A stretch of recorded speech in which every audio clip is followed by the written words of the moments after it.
I don't really have anyone to share our story with, so I thought I would share here. I met my wife over a decade ago online while playing Call of Duty. We spoke for months online until we decided to meet. This was 2011 when online dating and meetups like this were still considered a little sketchy, no Tinder or mainstream hookup culture yet, so we were extremely nervous. We were both in our early 20s, and I personally have never been brave in my life except for this. For all I knew, I was going directly to a serial killer's house. When we met in person in Illinois, I stayed the week with her and her family. She looked so nervous and cute the second I saw her. She thought I looked goofy, but we instantly clicked and enjoyed our time together. Everything started cordial and nice. Everyone was friendly to me, but I knew her family and saw through everything from the start. Her family were very abusive and all-around narcissistic toxic people who blamed her for everything ever since childhood. They fired a therapist before because the therapist had the nerve to call them out on it. The night I was set to leave, some major drama unfolded when I was packing my things, and it got really hostile really fast. Her mother was hitting her brother was calling her the most disgusting things, and her dad really didn't step in at all except for when his son told him I said something. I didn't, and the guy wanted to beat the life out of me in his garage.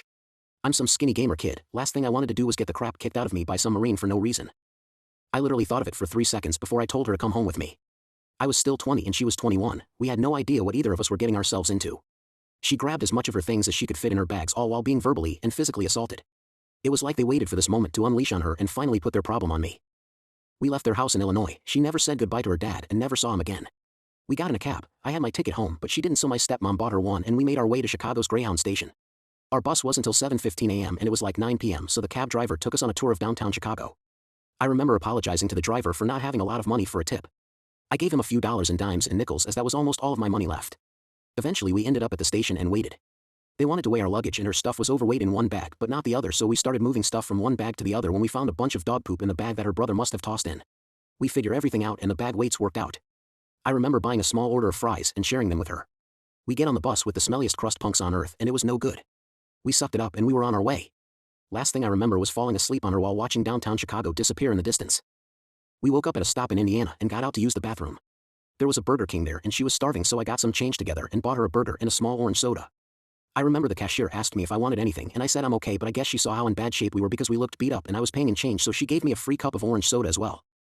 We get on the bus and wake up in Cleveland, and we're waiting for our next bus to finish the trip. I spent the last of my change on Grandma's peanut butter cookies in the vending machine. I had one and gave the other to her. To this day I'll buy those cookies and I'll still give her the other one.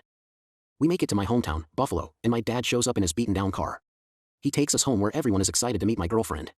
My dad goes out and gets us a pizza from my workplace, and it was the tastiest thing after a day of surviving off of junk food and a small soda. We've been inseparable ever since.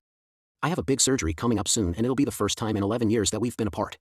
There's not one single person in the world that I trust more. Anyways, I know this was long, but I was thinking about it and I thought I would share if anyone cared to read it. Thanks.